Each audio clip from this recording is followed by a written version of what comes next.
ආයිබෝවන්. රැජිනක් කියලා කියන්නේ කවුද? තමන්ගේ ජීවිතේ කොයිතරම් කඳුළු වැටුණත් කඳුළු සංගවාගෙන හිනාව මතු කරගත්ත ශක්තිමත් කාන්තාවක් තමයි රැජිනක් කියලා කියන්නේ. ඒ වැටෙන කඳුළු වලින් මාලිගාවක් නිර්මාණය කරගන්න පුළුවන් කාන්තාව තමයි රැජිනක් කියලා කියන්නේ. අද අපි ආරාධනා කළේ නිකන් රැජිනයකට නෙවෙයි. කලා ලෝකයේ පුංචි තිරය, රිදී තිරය මේ හැම දෙයක්ම එකලෙස ජයගත් කාන්තාවන් දෙදෙනෙක්ට. විශේෂයෙන් කියන්න ඕනි කලා ලෝකයේදී පුංචි තිරය, රිදී තිරය ජය ගන්නවා කියලා කියන්නේ ලේසි පහසු කටයුත්තක් නෙවෙයි. ඒ රැජිනක් විය යුතුමයි. ඉතින් ඒ වගේ රැජිනියක් සහ කලා ලෝකයේ තාරකාවක් ඔන්න අද අපි අපේ වැඩසටහනට කැඳවගෙන ආවා. අපි සූදානම් මේ හෝරාව ඔවුන් සමග ගත කරන්නට. මම පළවෙනි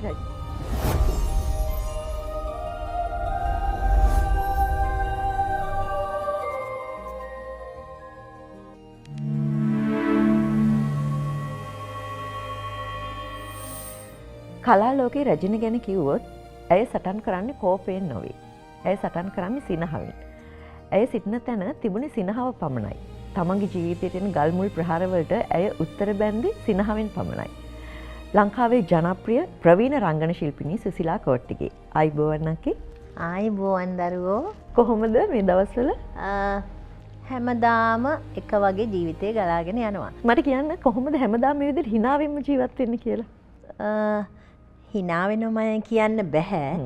අඬන වෙලාවලුත් තියෙනවා. අඬවන වෙලාවලුත් තියෙනවා අපේ අය. ඉතින් ඒක තමයි මේ ක්‍රමේ හැටි. ඉතින් හරි ලස්සන මේ රෝසමල් යහනාවක් නෙවෙයි මේ කලාව කියන්නේ.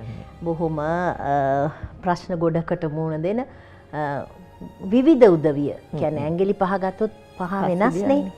ඊටත් වඩා විවිධ අදහස් ඒව තියෙන උදවියක තමයි අපි එකතු වෙන්නේ. හැබැයි අපි දැනගන්න ඕනේ අපි මේ වැඩේට ආපුවාම මේ අය මේ විදියයි මේ අය මේ විදියයි මෙයාට මේ විදියට මෙයාට මේ විදියට කියලා අපි තනියම හිතින් සසඳගත්තාම හරිය ලස්සනට මේ ගඟ ගලාගෙන යන්න පුළුවනි. අපිට කතා කරන්න තව බොහෝ දේවල් තියෙනවා. ඊට කලින් මම අඳුනලා දෙන්නම් අද දවසේ අපේ වැඩසටහනට සහභාගී වුණ තාරකාව ගැන. ඇය මගේ එහෙලියක්. ඒ වගේම ඇය මට සහෝදරියක්. ජීවිතේ ඇගින් ඉගෙන ගන්න තියෙන දේවල් බොහොමයි. කඳුළු අතරින් කොහොමද hina වෙන්නේ? ඒ කඳුළු අතරින් කොහොමද ජීවිතේ ජයග්‍රහණය කරන්නේ කියලා ඇහුවොත් ඒ ගැන කතා කරන්න තියෙන හොඳම උදාහරණය තමයි ඇය. ලංකාවේ ජනප්‍රිය රංගන ශිල්පිනී රුක්ෂානා දිසානායක. ආයිබෝන් රුක්ෂානා. ආයිබෝන් සතු. දැන් නම් මං හිතන්නේ කඳුළු නෑ. අඬලා කඳුළු ඉවරයි. දැන් තියෙන hina විතරයි ළඟ නේද? කඳුල කියන එක ඉතින් අපි කවුරුත් බලාපොරොත්තු වෙන දෙයක් නෙමෙයි. අපි කවුරුත් කැමති නැහැ කඳුලට. හැබැයි ඇතැම් අවස්ථාවල් වලදී අපිට නොදැනුවත්වම ඒ වගේම අපි තමන් වෙනුවෙන් අනුන් වෙනුවෙන් සමහර ස්ථානවලදී අපිට කඳුලක් උනනවා. ඉතින් ඒක මිනිසුන් වෙනුවෙන් වෙන්න පුළුවන්, ස්වභාව ධර්ම වෙනුවෙන් වෙන්න පුළුවන්, සත්තු වෙනුවෙන් වෙන්න පුළුවන්. ඉතින් මං හිතන්නේ කඳුල කියන එක ඇතුලේ සංවේදීකම කියන එකක් තියෙනවා නේද චතු? අනිවාර්යයෙන්ම. සුසිලක්කේ මම දැන් ඔයාගේ පැත්තට තමයි පළවෙනි ප්‍රශ්නේ අරගෙන එන්නේ. බොහොම ස්තුතියි අක්කි කිව්වට. මට දරුවෝ. ඔව් වුණාට මට අක්කා. අක්කේ මට කියන්න කලා ලෝකයේ සත්‍ය. දැන් සත්‍ය අස දැන් අපි සමහරලාට එක තැනක වඩනාම අපිට හැමෝටම සත්‍ය කතා කරන්න බෑ. හැම තැනකදීම අපිට සත්‍ය දිගහරින්න බෑ. අපි ගොඩක් වෙලාවට සමහර දේවල් යටපත් කරගෙන තමයි සත්‍ය මෙන්න මේක තමයි කියලා කතා කරන්නේ. නමුත් අපි දැන් සූදානම් මේ වැඩසටහනේදී කලාව කියන්නේ ඇත්තටම මෙන්න මේක කියලා කතා කරන්න. ඔබ දකින විදිහට කලාව කියන්නේ ඇත්තටම මොකද්ද? හරිම සුන්දරයි. සරස්වති මෑණියන් බොහොම තෝරා බේරාගෙන මේක දායාද කරන්නේ. හැමෝම කලාවට දැන් ප්‍රවිෂ්ඨ වෙන එක හරි. නමුත් ඒක ජීවිත කාලෙම පණ වගේ රැක ගන්න අය බොහොම අල්පයි. ඉතින් එතෙන්දී මට ගොඩාක් කතා කරන්න පුළුවන් මගේ මේ යෞවනය මේ ඉන්නේ එහා පැත්තේ. ඉතින් ඒගොල්ලන් ඒ දරුවන්ට තමයි මට කියන්න තියෙන්නේ මේක සෙල්ලමක් නෙමෙයි.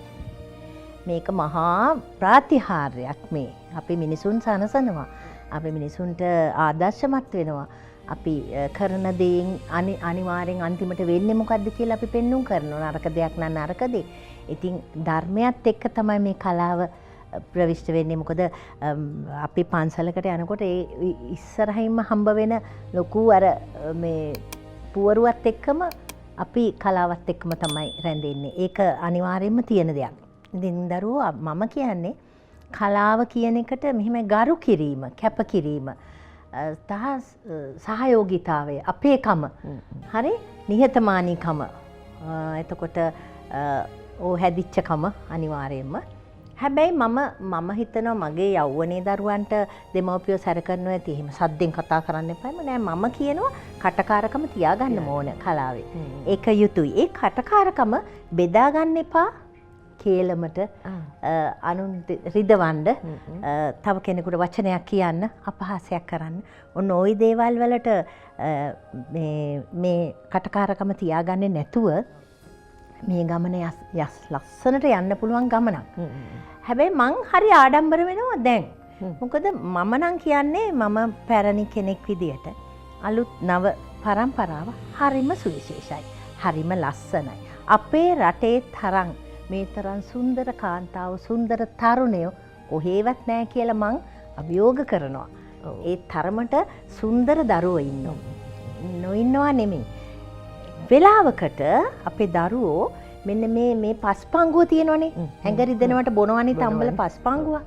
ඔන්න ඔය පස්පංගුව වගේ මෙන්න මේ කාරණා පහ හදවතේ ධාරණය කරගත්තනම් අපේකම, නිහතමානීකම, එතකොට කටකාරකම, ඒත් එක්කම හැදිච්චකම, ඔන්න ඔය කියන දේවල් ටික පස්පංගුව වගේ ජීර්ණය කරගන්න පුළුවන් නම් මේ ගමන බොහෝ දුරට මරණ තාක්කල් යන්න පුළුවන් දරුවෝ. රුක්ෂානා, ඔයාගේ හිතට එකඟව ඔයා හිතනවද මේ කලා ලෝකයේ දැන් අපි අතීතයේ දේවල් දිහා බැලුවම කලාකාරිනියන්, කලාකරුවන් ජීවත් වුණ හැටි හරි වෙනස්. නමුත් දැන් හැමදේම සෝෂල් මීඩියා එක තමයි යන්නේ. ඒතකොට ඔයා මොකද හිතන්නේ දැන් එදා කලාකාරිනියකට තිබ්බ තැන සහ අද තියෙන තැන ගැන? මෙහෙම චතු, ඔය සමාජ මාධ්‍ය කියන දේ හරි විදිහට පාවිච්චි කරනවා නම් මං හිතන්නේ ඒක වැරදක් නැහැ. ඒක අපි හරියාකාරව, නිසියාකාරව හදා ගන්න ඕනේ. Tamanට ගැළපෙන විදිහට විශේෂයෙන් අපිට ගොඩක් වෙලාවට අපේ සැඟිච්ච දක්ෂතාවයක් තියෙනවා නම් ඒක එලි දක්වන්න තියෙන හොඳම මාර්ගයක් සමාජ මාධ්‍ය කියලා කියන්නේ. දැන් ඉස්සර චුට්ටක් විවර වෙලා තියෙන මාර්ග අඩුයිනේ. නමුත් දැන් අපිට අපේ දක්ෂතාවයක් හෝ වේවා, වෙන කෙනෙක්ගේ දක්ෂතාවයක් හෝ වේවා හරි විවෘතව මිනිසුන්ට ඉදිරිපත් කරන්න පුළුවන් ක්‍රමවේදයක් තියෙනවා. මං කියන්නේ ඒ ක්‍රමවේදය හරි විදිහට භාවිතා කරනවා නම් ඔතන ඔය කියන ගැටලුව එන්නේ නැහැ. නමුත් අර සමාජයේ වැළඳ ගැනීමේ ප්‍රශ්නයක් තියෙනවා. ඇතැම් අවස්ථාවල් වලට වැරදි දේවල් අනුමත කරනවා සහ වැරදි දේවල් බලන්න මිනිස්සු පෙළඹෙනවා වැඩි බවක් මම දකිනවා. ඒකයි අර අපි කියන්නේ අර නෙගටිව් මාකටිං කියලා. ඉතින් මං හිතන්නේ ඒක ප්‍රේක්ෂකයන්ටත් වගකීමක් තියෙනවා ඒව ප්‍රතික්ෂේප කරන එක. මම නම් කියන්නේ ඒ දේවල් ප්‍රතික්ෂේප කරන්න ඕනේ. අපි හැමතිස්සෙම වැළඳ ගන්න උත්සාහ කරන්න ඕනේ හොඳ දේවල්. එතකොට පොසිටිව් දේවල් වැළඳ ගන්න තරමට මිනිස්සු පොසිටිව් දේවල් කරන්න පෙළඹෙනවා. ඒක අපි හැමෝගෙම වගකීමක්.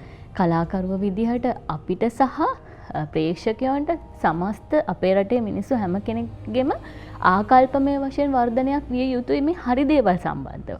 ඉතින් මේ හරි දේවල් ප්‍රචාරණය වෙන්න මම හිතන්නේ සමාජයේ අනාගත පරපුරට අපි ඒ කරන ලොකු මෙහෙවරක්. ඉතින් ඒ වගකීම මම හිතන්නේ කලාකරුවෝ, කලාකාරිනියන් විදිහට අපිට ගොඩාක් තියෙනවා කියලා මම විශ්වාස කරනවා. සුසිලක්කි, දැන් මේ වැඩසටහන අද බලන කෙනෙක් ඔන්න දැන් මුලින්ම මේ වැඩසටහන බලනවා. එතකොට දැන් අපි දැකලා තියෙනවා රංගන ශිල්පිනියක් වෙන්න, විශේෂයෙන් අපි කියමු කලාකාරිනියක් වෙන්න, කලාකරුවෙක් වෙන්න ගොඩක් වෙලාවට සමහර දැන් කෙනෙක් ගත්තොත් මෙයාට ලොකු ටැලන්ට් එකක් තියෙන්න පුළුවන්. සමහරට එයා ගොඩාක් ලස්සන වෙන්නත් පුළුවන්. එයාට ඒ කියන්නේ නැති දෙයක් නැහැ නිලියක් වෙන්න කියලා සමහර කෙනෙක් ඔයාට නිලියක් වෙන්න ඉපදුන කෙනෙක් කියලා. නමුත් මම දැකලා තියෙනවා ඒ මොන දේ තිබුණත් එයාට අවස්ථාවක් හම්බ වෙන්නේ නැහැ නිලියක් වෙන්න. හැමෝටම මොන දේ තිබුණත්, මොන දක්ෂතාවය තිබුණත් නිලියක් වෙන්න අවස්ථාවක් හම්බ වෙන්නේ නැහැ. නමුත් මොකක් හෝ දෙයකට සමහරලාට අපිට ඒ අවස්ථාවේදී දක්ෂතාවයක් නැතුව, ඒ අවශ්‍ය කරන රූපයක් නැතුව සමහරට අපිට කොහින්දෝ ලොකු පිනකට පහළ වුණා වගේ සමහර අය මේ ශාස්ත්‍රයට අවතීර්ණ වෙනවා. මට වගේනේ. අනිවාර්යයෙන් මේක මටත් වගේ. කවදාවත් නොහිතපු විදිහකට. ඒතකොට දැන් අද අපි වැඩසටහන බලන කෙනෙක්ට හිතෙන්න පුළුවන් ඔබ කලාකාරිනියක් උනේ කොහොමද? දැන් මම දන්නවා, මම පෞද්ගලිකව දන්න දෙයක් තමයි ඔබ ගුරු වෘත්තිය කරපු කෙනෙක්. එතකොට භාෂාවෙන් හිටපු කෙනෙක් තමයි ලෙඩෙක්ට. ඒ කියන්නේ අසනීප වුණ කෙනෙක්ව බලා ගන්න හරි ආසාවෙන් හිටපු කෙනෙක්. ඒ වගේ කෙනෙක් කලාකාරිනියක් වෙනවා කියන්නේ හිතන්න බැරි දෙයක්. කොහොමද මේ කලාකාරිනියක් වෙනවා කියන තැනට ආවේ? මේකට මම මුල් තැන දෙනවා මගේ පාසලට. මාතර සුජාතා බාලිකාව. මගේ මුල්ම දේ නම් මේකයි පුතේ, මම තනි විච්ච කෙනෙක්. මම තනි වෙච්ච දරුවෙක් කියලා හිතන්නකො පුංචි කාලේ. තනි වුණු කමටම තමයි මං අද පිරිවරක් ලබා ගත්තේ. මට මහා පිරිවරක් ඉන්නවා. මහා මන් දන්නා තරමට මට තරහකාරයෝ නැහැ. පුංචි කාලේ ඉඳන්ම මං තනි වෙච්ච කෙනෙක් කිව්වට වැරදි නෑ. ඒක ඕන කෙනෙකුට කියන්න පුළුවන් තනි වෙච්ච කෙනෙක් කියලා. මොකද මගේ උපැත්තියේදම මගේ මව මිය ගියා. මං ඇස් දෙකටවත් මගේ අම්මව දැකලා නැහැ. හැබැයි මං ප්‍රාර්ථනා කරනවා ඒ කොහේ හරි ඉඳන් මට ආශිර්වාද කරනවා ඇති කියලා. කොහොම වුණා වුණත් මං හොඳටම තනි වෙලා මං කාත් කවුරුත් නැති තැනටපත් වෙලා තමයි අද මේ කලාලෝකේ ඕගොල්ලෝ කියන තැනට මං පත් වෙලා ඉන්නේ. හැබැයි මේ ඒ කොයි දේ කළත් දෛවය තමන් ගෙනාපු දෙයක් තියෙනවා. අපි එනකොට අත මිට මොලවගෙන නේ ඉපදෙන්නේ. ඉතින් පොඩ දිගෑරෙනකොට තමයි මේ අපේ කතන්තරේ එළියට එන්නේ. ඉතින් මම ගෙනල්ලා තියෙන දෙයක් තමයි මේ අපි හැමෝම ගෙනාපු දෙයක් තමයි මේ අරගෙන යන්නේ. අවසානයේ අරගෙන යන්නේ අපි ගෙනාපු දෙයක්. එතකොට මං හිතනවා මං එක පැත්තකින් හරි ආඩම්බරයි. ලොකු ආඩම්බරකමක් තියෙනවා මට. මොකක්ද ඒ ආඩම්බරකම? තනියම මම නැකිට්ටේ. මං ඒකයි මගේ දරුවන්ට කියන්නේ අරයාගෙන් මෙයාගෙන් උදව්පදව් ඒව ගත්තට කමක් නැහැ. හැබැයි තනි හිතට හිතා ගන්න ඕන මම මේ ගමන යනවමයි කියලා. කොච්චර අපහසුතා මම පුතා මෙහෙමයි මම බඩගින්න හිටපු වාර අනන්තයි අප්‍රමාණයි. මම තුන් වේලටම එක වේලක්වත් නැතුව කෑම කාපු තැන් වෙලාවල් තියෙනවා. හැබැයි ඒ වෙලාවේදී මට හයියක් වුණේ වේදිකාව. මම වේදිකාවට ඇවිල්ලා ඒ වේදිකාවේ පුහුණු වීම කරේ තුන් වේලම බඩගින්න ඉඳන්. බඩගින්නට කෑ ගැහුව ගැහණියක් මම. හැබැයි මං ජය ගත්තා. ඒක කාටවත් පෙන්නුවේ නැහැ. මම මගේ දරුවන්ට කියන්නේ වෙන වේදනාව, වෙන දුක ඒ හැම දෙයක්ම තනියම දරා ගන්න පුරුදු වෙන්න. තනියම හිතත් එක්ක සටන් කරන්න. ෆයිට් කරන්න හිතත් එක්ක. කාටවත් කියන්න ලෑස්ති වෙන්න නම් එපා. අද සමාජේ මම විශේෂයෙන් මේ දරුවන්ගේ මේ යෞවනයත් එක්ක මම කතා කරන්නේ ඔයාලටයි. මොකද ඒ දුක කියා පෑමෙන් වෙන්නේ ඒක දිගින් දිගට යනවා.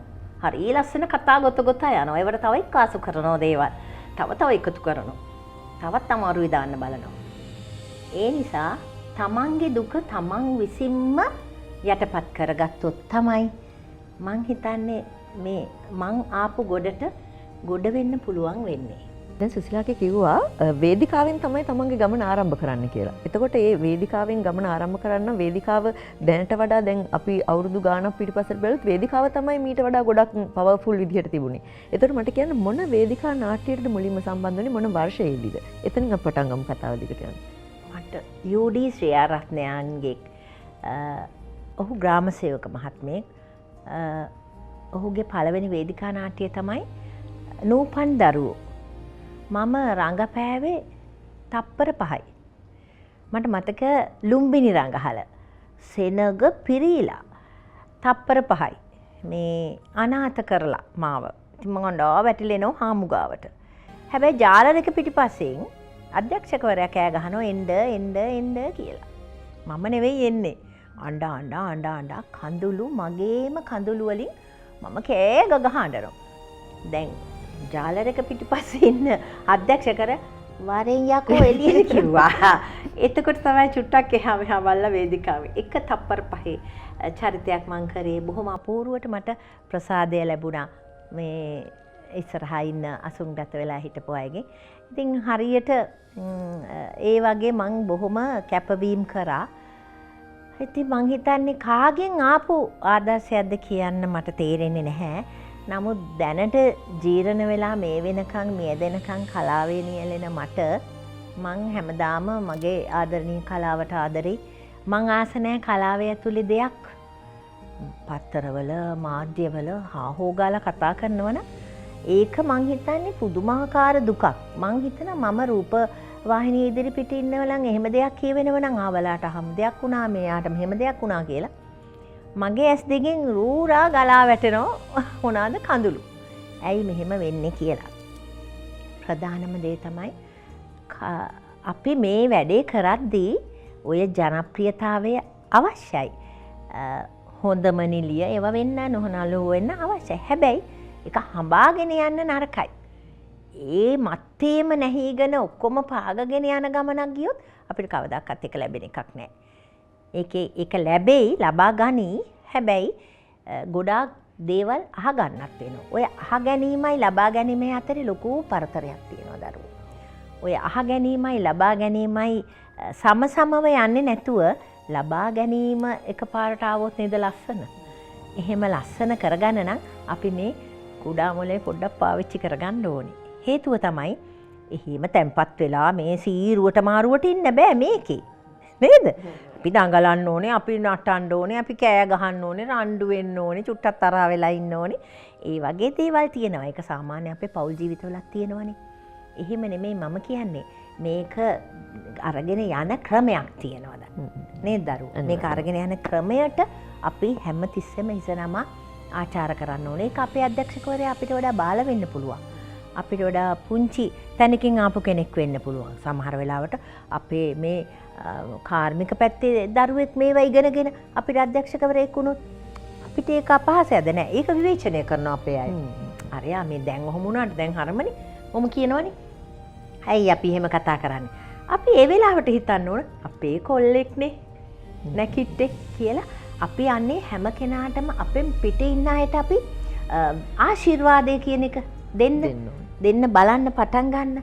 බලන්න දන්නේම නැතුව අපිට ආශිර්වාද එනවා. අපි තව දෙයක් මතක් කරනවා. දැන් අක්කේ කිව්වා මුලින්ම පෙර 5ක පුංචි තැනකින් තමයි ආවේ. ඊට පස්සට ආවේ ආපහු ඒ වගේම තවත් වේදිකා නාට්‍යයක්ද නැත්නම් තවත් අධ්‍යක්ෂකවරයෙකුට ටෙලි සිනමාවට එහෙම නැත්නම් සිනමාවට එන්න අවස්ථාවද හම්බ වුණේ? මම එකපාරටම විසි වුණේ රිදී තිරයට. ඒ කොහොමද ඒ අවස්ථාව හම්බ වෙන්නේ? ඒ අවස්ථාව කොහෙන් හෝ හම්බුණාද කියන්නේ මම දන්නේ. මගේ මා ගැන නිතර කතා කරපු කෙනෙක් තමයි බන්දු සම්රසිංහ මහත්මයා. එයා ඉතින් විකට රාජ්‍යරු කෙනෙක්නේ. ඉතින් කොහොම හරි හිතවත්කමක් ලොකු බැඳීමක් තිබ්බා. කෙසේ හෝ මම මට මතකයි. ඔහු හම්බ වෙන්නෙත් වේදිකාවේ සිටද? නෑ, ඔහු වේදිකාව ගැන දන්නවා. ඔහුට වේදිකාව ගැන පොඩි ඇල්මක් තිබුණා. ඒක පසුපසේ කොහොම හරි මාව දැන කියාගෙන මම ඒ චිත්‍රපටි වලට සහභාගී වෙන සහරාවේ සිහිනේ කියලා චිත්‍රපටියක මම වැඩ කරා. මට මතකයි විජය කුමාරතුංග මැතිතුමාව එකම එක දවසයි මට මුණ ගැහුණේ. එකම එක දවසයි මං සියසින් දැක්කේ. ඔහු මට කිව්වා "දො ගමනක් යන්න පුළුවන් නේ. හොඳයි ඔයාගේ වැඩ" කියලා කිව්වා. ඔච්චරමයි මට වචන වලින් දැන අහගන්න ලැබුණේ. ඊට පස්සේ මම පාර්ලිමේන්තයට ගියා. පාර්ලිමේන්තයට ආවා. පාර්ලිමේන්ත චිත්‍රපටි. හැබැයි මං කියන්න ඕනේ, මං කියන එක මං කියනවා දරුවෝ. පාර්ලිමේන්ත කියන්නේ මට චිත්‍රපටි ලෝකයේම එපා වුණා. මං සමුගන්නම කියලා අයින් වෙච්ච චිත්‍රපටියක්. පළවෙනි චිත්‍රපටිය. පළවෙනි ඒක අරකට වඩා පළවෙනි චිත්‍රපටිය කිව්ව හැකි. බොහොම ආසාවෙන් ගියා ජෝ අබේක්‍රම මහත්තයත් එක්ක. බොහොම සනත් ගුණතිලක. බොහොම ආසාවෙන් වැඩ කරගෙන හිටියා. නමුත් මිනිස්සු එන්න පටන් ගත්තා මාව බලන්න තොටලඟ පාලමයටට. පුදුමාකාර සෙනගක් ආවා. ඒක මට අදටත් මතක් වෙනකොට පුදුම සන්තෝෂයක් තියෙනවා. තොටලඟ ඇත්තෝ ඒක දන්නවා ඇති. ඉතින් හැබැයි මට ආරාධනාවක් ආවා කරුණාකරලා ඇතුළට යන්න. ප්‍රේක්ෂකයත් එක්ක කතා කරන්නේ නැතුව. නිෂ්පාදිකාවගේ. නිෂ්පාදිකාව කවුද? අපේ සහෝදර ගීතා කුමාරසිංහ මහත්මිය. එතුමියගේ ඒ චේතනාව මොකද්ද මන් දන්නේ නැහැ. මම ඒව මුකුත් දන්නේ නැහැ නේ. මං කොහේ අක්ක මං එළියෙන් ඉන්නම් කිව්වා නේ. ඉතින් මං ඇරියාකට. ඊට පස්සේ මුකුත් නොකිය ඇතුළට ගියා. හැබැයි චරිතයක් තිබුණා. මම ඇවිදගෙන එද්දී මෙයා මට හින්ට් එකක් අරිනවා. මම වචන කියාගන්න. දෙබස් විතරයි තිබුණේ. නමුත් මම විනාඩි 2ක් ඇතුළත. එතකොට මම දරුවෝ මම මෙහෙම නෑ. මේ වැල් කෝට්ටක් වගේ. මේ ලෝ රහක් නෑ. ඉතින් නිලියක් කිව්වට අර කැත නිලියොත් ඕනේ වෙන්නේ නැති නිසා මම ගන්න නැති. හරිද? මේ ලෝම රහක් නෑ. බෑ කොණ්ඩේ විතරයි තියෙන්නේ මෙතෙන්ට දිගට. ඕකත් ගැට ගහගෙන මන් දැන් රෙද්දා හැටේ ඇඳගෙන වචන හොමාරුවට යද්දී එතුමිය මාර සද්දන්තයි. හැඩි දැඩි. හරි සුන්දරයි. හැඩයි. ගත්ත අත් දෙකටම ආව. අරන් දැන් මාර තට්ටුව උඩට ගහගෙන ගියා දරුවෝ. අදටත් මෙතන මේ පාරක් තියෙන්නේ. ඉතින් කමක් නැහැ. හැබැයි මම හරි නිශ්ශබ්දව හිටියා. මොකද හේතුව මේ චරිතයට උමනා දෙයක් නේ මං කරන්න ඕනේ. එච්.ඩී. ප්‍රේමරත්න මහත්මයාත් බලන් ඉන්නෝ. ඉතින් මම ගහනෝ ඔන්න අන්තිම කම්බුල් පාර ගහද්දි කිව්වා උඹ නටාගෙන එන්න එපා. කෝපි කඩේ පාට දාන්න එන්න එපා කිව්වා. ඒ වෙද්දි මේ කෝපි කඩේ ඇත්තට ගහලා රංගන ශිල්පිනියක් ඔව් මං රංගන ශිල්පිනියක්. ඇත්තට ගහලා තියෙන්නේ. අයියෝ ඊට පස්සේ තමයි වටේ ඉන්න අයට කැමරා ශිල්පීන් ඔක්කොම දැනගත්තේ මේක සෙල්ලමනේ මගෙන් ලේ වැක්කිරෙනවා. අයියෝ ගහලා බැස්සා ඇඟ උඩ නැග්ගේ. කකුල් දෙක දෙපැත්තට දාලා ඇඟ උඩ නැගලා ඇද්දලා අරගෙන ගැහුවා. අදටත් මට හරි මතක් වෙනකොට ඇස් වලට කඳුළු උනනවා. කිසි තරහක් නැහැ. ගෙදර ආවා මම. මං හිටියේ දමිතා සලුවඩන කියන අපේ ප්‍රවීණ රංගන ශිල්පිනියක් අද අපි අතරින් නැහැ. ඇය ළඟයි මම ජීවත් වුණේ. ඉතින් මං ආවා. පහුවදා ෂූටින් එන්න කිව්වා මං කිව්වා බෑ එන්නේ නැහැ. පරසනත් අයියයි ජෝ මහත්තයයි බොහොම තීරණාත්මක විදියට කියන්න ගත්තා එන්න අපි බලා ගන්නම් එහෙම කියලා. මමත් හිතුවා ඇයි මං අතාරින්නේ? මම පුංචි කාලේ ඉඳලා සටනක හිටියනම් ඇයි මම මේකට මේ රූපගත කිරීමකදී මං අහක බලන්නේ කියලා මාත් හිත තද කරගෙන ගියා වැඩේට. ලස්සනටම තිබුණා. මං හිතන්නේ සම්මානත් ලැබුණා මම නම් ගන්න ගියේ නෑ.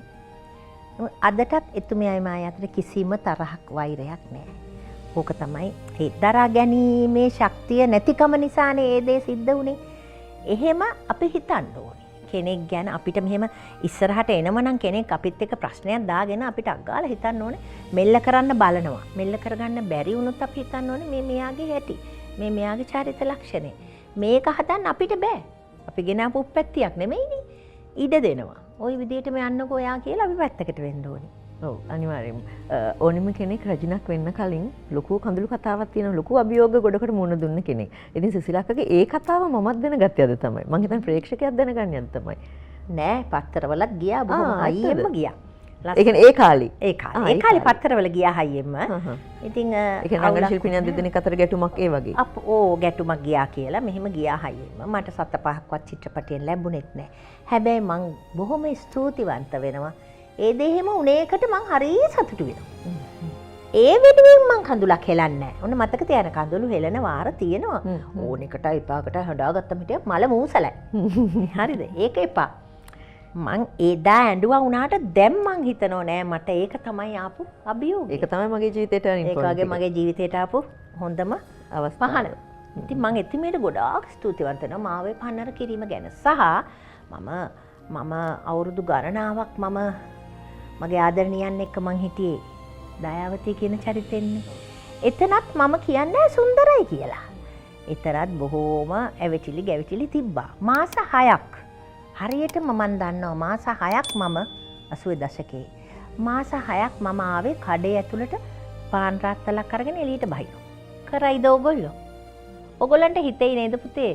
ඇයි මම මේ හැමදාම ඇවිල්ලා පාන් රාත්තල අරන් යන්නේ? මොකටද මම මේක ඇඩ් කරන්න කියලා ඔයාලට හිතෙනවා. ඔය පුංචි හිතට හිතෙනවා.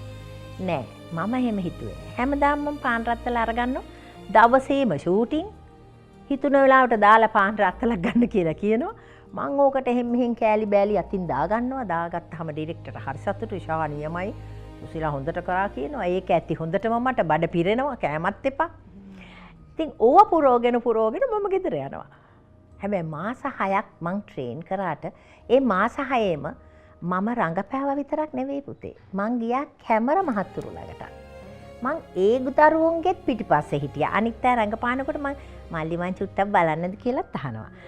මේ බලන්න දැන් දන්නේ නැහැ චුට්ටක් බලන් ඉන්නද කියලා අහනවානේ ඉඩ දෙනවා. මං ලයිට් කරන දරුවොත් බලනවා ඇයි මෙයා මෙතෙන්ට මේ ලයිට් එක ගහන්නේ කියලා. ඒ වගේ අපි විසින් අපි ඉගෙන ගන්නා වූ දේවල් තියෙනවා පුතේ මේ වෙනකරුත්. අදටත් වැඩේ ලෑස්ති වුණායින් පස්සේ හරි ගමු ගන්න බලන්න. එහෙම නෑ. ඔව්. එහෙම විය යුතුත් නෑ. අපි හැමතිස්සෙම බැඳීමක් තියාගන්න ඕන පුතේ වැඩකදී. ඒ බැඳීම තමයි ඇත්තටම සාර්ථක වෙන්නේ. ඔව්. හොඳයි. අපි දැන් රුක්ෂානගෙමුත් අහමු මේ ප්‍රශ්නේ. අහන්න. මොකද මේ කලා ලෝකයට එනවා කියන මම කලින් කිව්වා වගේ ඒකට තියෙන්න ඕනේ පුදුමාකාර වූ පිනක්. පුදුමාකාර වූ ආත්මීය පිනක්. ඒ පින කොහොමද රුක්ෂානට ආවේ? රුක්ෂාන කොහොමද මට දැන් මම රංගන ශිල්පිනියක් තමයි වෙන්න ඕනි. මොකද ඔබ මන් දන්නවා හොඳ නර්තන ශිල්පිනියක්. එතකොට ඔබට ගුරු වෘත්තිය කරන්න තිබ්බ හොඳට ඉගෙන ගත්ත කෙනෙක්. එතකොට හිතුවද මම මේ හැම දෙයකින්ම අයින් වෙලා මට රංගන ශිල්පිනියක් වුණොත් මගේ ජීවිතේ ජය ගන්න පුළුවන්. කොහොමද මේ අවස්ථාව හම්බ වුනේ? ඒක චතු මෙහෙමයි සමහරක් වෙලාවට අපි සමහර දේවල් අපේ ආසාව වෙනුවෙන් අතාරිනවා. ඒ කියන්නේ මට ඇත්තට මුල් දවස්වල අපේ ගෙදරින් අපේ ආච්චි මට මතකයි එක දවසක් මගේ අත් දෙක මෙහෙම එකතු කරලා වැඳලත් කිව්වා. රැකියාවක් කරන්න, රසාවක් කරන්න කියලා. මේ ශේෂ්ත්‍රයට ගියොත් අමාරුයි වැටේවි. ඒ කියන්නේ අමාරුයි වැටේවි කියන්නේ අපිට මුදල් උපයන්න මාර්ගයකට මට බාධාවක් වෙයි සහ මට ඉගෙනගත්ත දේවල් වලින් ප්‍රයෝජනයක් ගන්න බැරි වෙයි කියලා අම්මත් කිව්වා. අම්මට වඩා ආච්චි ගොඩක් තද බලව මට කිව්වා. ඒත් මම එයාලට කිව්වේ මගේ ආසාව මෙතන. මං ආදරය කරන තැන කලාව. මමත් චතු මේ අක්කා කිව්ව කතාවක් වගේ මගේ කතාවත් ඇත්තටම ගොඩාක් තැන්වලින් මම ප්‍රතික්ෂේප වෙච්ච කෙනෙක්. එතකොට මම පාසල් කාලේ මට මතකයි මගේ පන්තියේ හිටියේ නැටුම් හදාරන 7 දෙනයි. එතකොට ඒ 7 දෙනාගෙන් අනිත් 6 දෙනාවම හැම ප්‍රසංගයකටම පාසලේ හැම නර්තන වැඩ කටයුත්තකටම ගන්නවා මාව ගන්නෙ නැහැ. ඉතින් ඔය වගේ එකපාරක් මට මතකයි අපි ඉන්දියාවේ තිබ්බා නර්තනය සහ නාට්‍ය තරඟයක්. ඒ නර්තනයට 10 දෙනෙකුයි නාට්‍යයට 10 දෙනෙකුයි තමයි ඒ වැඩසටහනට තරඟෙට ගියේ. ඉතින් එතකොට අපේ පන්තියේ හිටපු අනිත් 6 දෙනාම ගත්ත මාව ගත්තේ නෑ නර්තනයේ පැත්තට. හැබැයි අර වාසනාව කියන කාරණාව මම දැඩිසේ විශ්වාස කරන තැනක් තමයි සතු කොහෙන්දෝ මම නාට්‍ය කලාව පාසලේ කරන්නෙත් නැහැ. එතකොට මම පොඩි කාලේ කරලා තිබෙත් නැහැ. මම O level වලට කරන්නෙත් නැහැ, A level වලට කරන්නෙත් නැහැ. ඒ නාට්‍යයකට කුමාරිකාවගේ චරිතයකට මාව ගැලපෙනවා කියලා නාට්‍ය ගුරුතුමිය මාව ගන්නවා ඒ නාට්‍යෙට.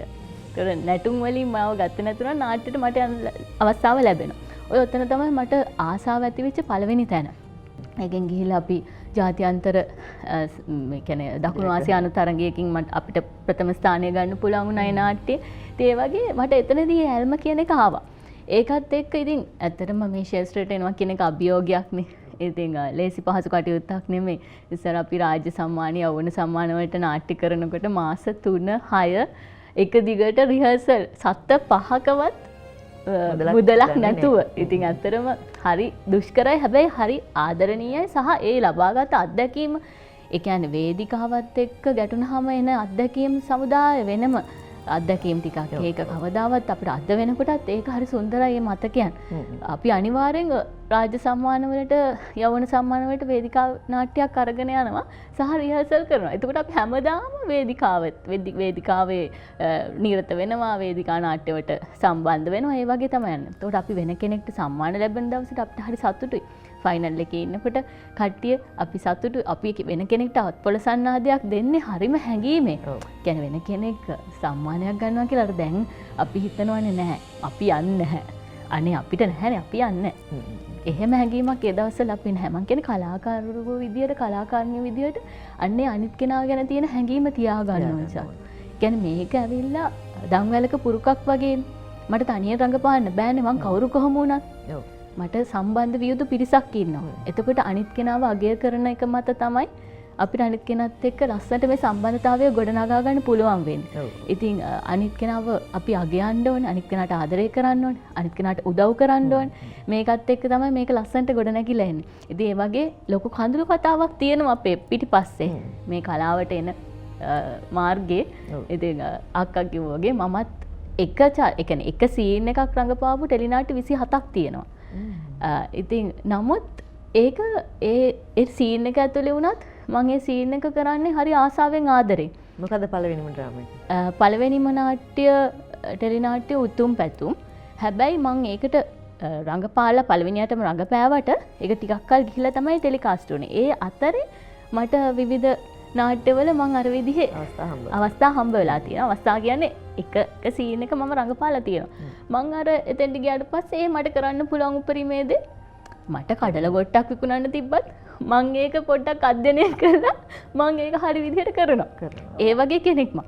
ඉතින් මං හරි ආසාවෙන් ආදරෙන් ඒක කරන්නේ. ඒ ආසාව ආදරය තමයි චතු අදටත් තියෙන්නේ. කියන්නේ මං ඉගෙනීම ඒ දේවල් ඔක්කොම ඒ දේවල් සම්පූර්ණ කරගත්තේ නැතුව නෙමෙයි. නමුත් මගේ හිතේ තිබ්බ ආදරය තියෙන පැත්තටනේ මම යොමු වෙලා තියෙන්නේ. අද මං දැන් වෙදි මං ඒක ගැන තෘප්තිමත් වෙනවා සහ මං පසුතැවෙන්නේ නැහැ. ටෙල් නාට්‍ය 27ක එක සීන් එකක් රඟපානවා කියන්නේ ලොකු කාලයක් යන්නේ නැති. ඒතකොට කොච්චර කාලයක් ගියාද සෑහීමකට පත් වෙන චරිතයක් හම්බ වෙන්නේ. ඒ කියන්නේ අපි කියමු දැන් එක සීන් එකක් රඟපෑව කෙනෙක්ට සාමාන්‍යයෙන් ටෙල් නාට්‍යයක සීන්ස් 3ක් 4ක් තිබ්බොත් ඒක ලොකු දෙයක්. ඒ වගේ Tamanට සෑහීමකට පත් වෙන චරිතයක් හම්බ වෙන්න කොච්චර කාලයක් ගියාද? මං ඒ රඟපාපු එක සීන් එකේ රඟපාපු චරිත 27ටමත් ආදරේ චතු. ඒකත් මට සෑහීමකට පත් වෙන්න පුළුවන්. මොකද මං ඒක කරන්නේ හරි ආදරෙන්නේ. ඉතින් ඒක තමයි මං හිතන්නේ ඒක තමයි මගේ අපේක්ෂාව. කියන්නේ මම ලංකාවේ අද වෙද්දී මම ස්ටාර් කෙනෙක් නෙමෙයි. ඇත්තටම මම පිළිගන්න ඕනේ අපි හැම කෙනෙම පිළිගන්න ඕනේ. මම බොහොම සාමාන්‍ය කලාකාරිනියක්. ඒකට මම ඇවිල්ලා ලංකාවේ ජනප්‍රිය නිලියක් නෙමෙයිනේ. ඉතින් මං අදටත් එහෙමයි. හැමෝටම ඔයා ජනප්‍රියයි. අද විතර වඩලා ඉන්නේ මොකද මෙයා ලීස්ට් සමාවෙන්න ඕනේ කරදර කරාට බාධා කරාට මෑය මාත් එක්ක රංගපෑවා චූටිගම රයිගම් වණ්ඩා වේදිකා නාට්‍යයේ එකම වචනයක්වත් මුණ ගැසීමක් අපි දෙන්න අතරේ නෑ. එයා වෙනම චරිතයක් මම වෙනම එක. හැබැයි අපේ බැඳීම ඊට වඩා හරි ප්‍රබලයි. ඒ බැඳීම තමයි මේ තියෙන්නේ අපි අතරේ. වැඩේකෙදී අපි දෙන්න හම්බ වෙනවා. හැබැයි සීන් එකෙදී නැති වෙන්න පුළුවන්. නමුත් අපේ අයට කියලා දෙන්න ඕන එකම දේ තමයි මේ නාට්‍යයකට අපි පිවිසුනාම උදේ ආවහම ආවෙලාව ඉඳලා නාට්‍යයත් එක්ක ඒ චරිතෙත් එක්ක ඉන්න කෙනා එක්ක නෙමෙයි. මේ හැමෝම එකම අපිට තේ වතුර එක ගෙනත් දෙන ළමයාගේ ඉඳලා අපි ආදරෙන් නේද දරුවෝ මල්ලි ඔයත් කෑවද අපි කන්න ගත්තොත් අහන්න ඕනේ කෑවද මේවා මොන්ටිසෝරිය වගේ අපේ දරුවන්ට උගන්වන්න වෙලා තියෙන්නේ දැන් අනිවාර්යෙන්ම අලුතෙන් දරුවෝන්ගේ දිහා මම බලන් ඉන්නකොට මට පුදුම හිතෙනවා කෑවනම් කෑව අතහැරියා බෑ හැබැයි ෆෝන් එක ජීවිතේ ෆෝන් එක හැබැයි ජීවිතේ ෆෝන් එක වුණාට මේ ආවේ කාගේ හරි වැඩකටනේ කාගේ හරි මුදල් එක්ක අපි සෙල්ලම් කරන්න හොඳ නෑනේ පුතේ. ඉතින් මොකද්ද වෙන්න ඕනේ අපි මොකද්ද විය යුත්තේ සහ දැන් ඔයයි මෙයයි රංගපානව නම් මම වැඩිහිටියෙක් විදියට මම පැත්තකට වෙලා ඉන්න බෑ. මටත් ඉඩ තියෙනම් මං ඇවිල්ලා අර කැමරා ෂොට් එක චුට්ටක් බලනවා. මේ දරුවෝ ලස්සනට කරනවානේ. මොනිටර් එක බලනවා. සතුටු වෙනවා. ඒව තියාගන්න ඕනේ අපේ දරුවෝ. ඔන්න ඕව තියාගන්නේ නැති හින්දා තමයි ප්‍රශ්න ගොඩකට අධ්‍යක්ෂකවරුන්ට වැඩ කරන අයට ප්‍රශ්න තියෙන්නේ. කාලය අපත යන්නේ. සල්ලි වතුර යන්නේ. වැඩේ ලස්සන වෙන්නේ නැත්තේ. මෙන්න මේ කියන ආභරණ ටික අපේ දරුවන්ගේ අතේ නැති නිසා.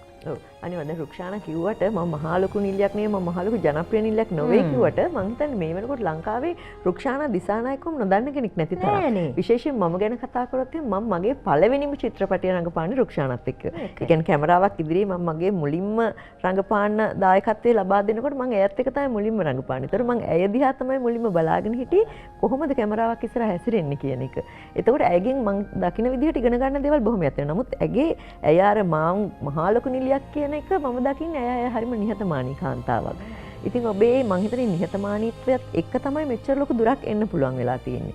එතකොට මම අර කලින් අහුව ප්‍රශ්නෙත් එක්ක ඇහුවොත් එහෙම කවදද ඔයාට මේ හොඳ ඒ කියන්නේ දැන් අපි එහෙම සීන්ස් ගානක ඒ කියන්නේ ටෙල් නාට්‍ය ගානක ඒ වගේ එක චරිතයක් රඟපාන්න හම්බ වෙලා කවදද හම්බ වුණේ ටෙල් නාට්‍යයක එක දිගට වැඩ කරන්න අවස්ථාව?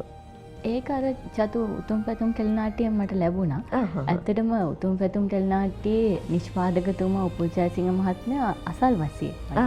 ඉතින් එහා ගෙදර අංකල් තමයි උපුල් ජයසිංහ මහත්මයා කියලා කියන්නේ. ඉතින් එතුමා මාව මේ එතුමාගේ නිර්මාණයට සහභාගී කරගත්ත නෙමෙයි කරව ගන්න වුණා. ඒ තරම් මම ගෙදරට ගිහිල්ලා කිව්වා මම ගන්න කරලා හරි සුන්දරයි. ඉතින් හරි ආදරණීය පුද්ගලයෙක්. ඔහු සහ ඔහුගේ බිරිඳ ආන්ටි මතක් කරන්න ඕනේ බොහොම ආදරේ. ඉතින් ඒ දෙන්න නිසා තමයි මට අවස්ථාවක් ලැබුණේ. නැත්නම් මට අර එකපාරට මෙහෙම අවස්ථාවක් ලැබෙන්න අවස්ථාවක් තිබ්බේ නැහැ ඇත්තටම. ඉතින් ඒ අත්දැකීම් එකතු කරගෙන ආපු ගමනක් තමයි චතු මේ. ඇත්තටම මට මේ සුසිලාක ගැන විශේෂයෙන් දෙයක් කියන්න ඕනේ. චතු මේ වෙලාවේ ළඟ ඉන්න නිසා වෘත්තියේ මේ කලා වෘත්තියේ තියෙන වගකීම කියන එක හොඳට අවබෝධ කරගෙන ඒ වගකීම හරිම ආකාරයට කරන කෙනෙක් තමයි මේ සුසිලක්ක කියලා කියන්නේ. මොකද ඔය වේදිකා නාට්‍යයත් එක්ක අපි ගියා ලංකාව වටේ අපි යනවා. සමහරක් වෙලාවට බොහොම ඈත පළාත්වලත් අපිට යන්න වුණා. එතකොට අසනීප වෙලා හිටියක්ක විටක. එතකොට ඔපරේෂන් එකක් කරන්න වෙලා තිබ්බා. නමුත් චතු තමන්ගේ වගකීම දැන් කලාකාරිනියක් කලාකරුවෙක් කියන කෙනා සමහරක් වෙලාවට හිතනවා මේ අපි ආවා මේකප් එකක් දැම්මා අපිට මේ තියෙන්නේ රඟපාන්න විතර හරි කොහොම සරල දෙයක් කියලා සමහරක් වෙලාවට ප්‍රේක්ෂකයොත් හිතනවා අදාළ පුද්ගලයොත් හිතනවා සමහරක් වෙලාවට. හැබැයි මේක ඇතුලේ තියෙන ඒ වගකීම කියන එක ඒක මා පුදුමාකාරයි. අර අක්කා කිව්වා වගේ කෙනෙක්ගේ මුදල් එක්ක ප්‍රේක්ෂකයන්ගේ රසාස්වාදයත් එක්ක මේ හැම කෙනෙක්ගෙම ශ්‍රමයත් එක්කනේ අපි මේ සටන කරන්නේ. ඉතින් ඒ වේදිකා නාට්‍යයේදී මට මතකයි අක්කට සමහරක් අවස්ථාවලදී මං හිතන්නේ මාසයක්වත් ඇති කියලා ඔපරේෂන් එක කළා. සති ගානයි.